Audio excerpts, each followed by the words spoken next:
حضرت ابو امامہ الباہلی رضی اللہ تعالیٰ عنہ سے مرفوعاً روایت ہے، وہ فرماتے ہیں کہ اللہ کے رسول صلی اللہ علیہ وآلہ وسلم نے ارشاد فرمایا انا زعیم ببیت فی رابد الجنہ۔ حضور فرماتے ہیں کہ میں اس شخص کو جنت کے اطراف میں گھر کی ضمانت دیتا ہوں۔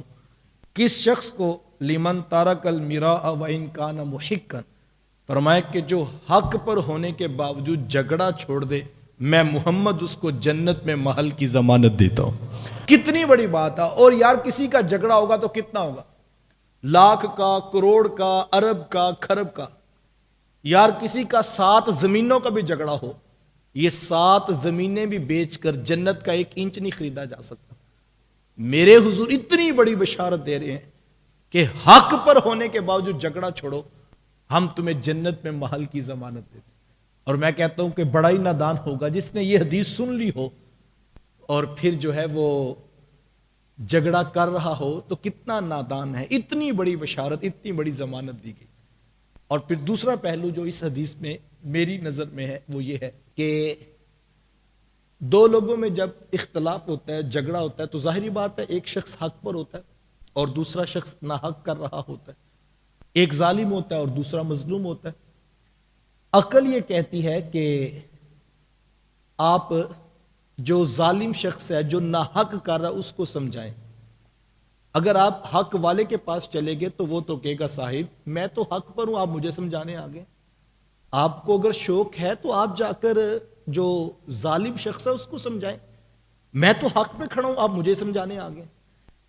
اللہ اکبر۔ عقل کہتی ہے جو ظلم کر رہا ہے اس کو سمجھانے جاؤ، میرے حضور اس کی طرف نہیں جا رہے، میرے حضور جو حق والا ہے اس کو فرما رہے ہیں۔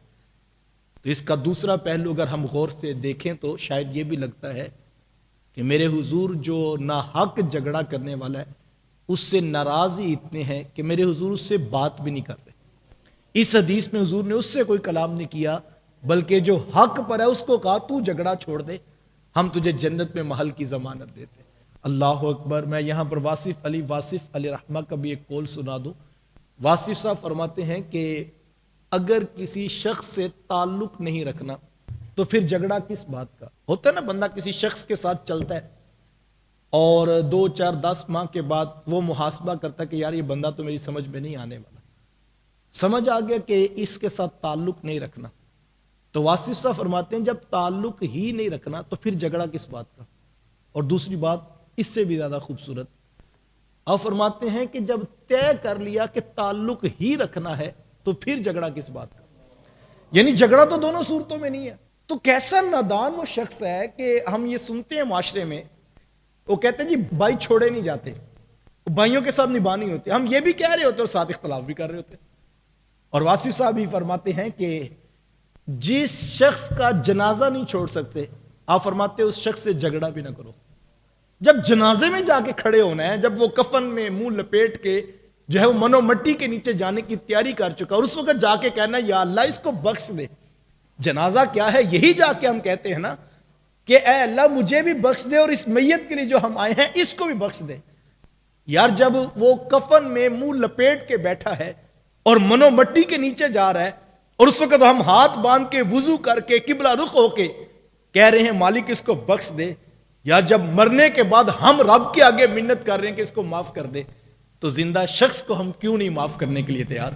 اور کاش کہ ہمیں یہ حقیقت سمجھ آ جائے کہ ہم زندہ لوگوں کو معاف کرنے کا حوصلہ پیدا کریں۔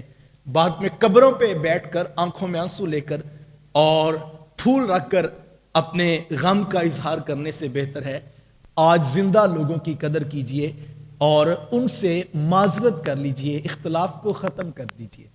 تو فرمایا کہ حق پر ہونے کے باوجود جھگڑا چھوڑ دے، تو فرمایا میں محمد اس شخص کو جنت میں محل کی ضمانت دیتا ہوں۔ ایسی ہی اور بھی ویڈیوز پانے کے لیے ہمارے یوٹیوب چینل کو ابھی سبسکرائب کریں اور ویڈیو کو لائک اور شیئر کریں۔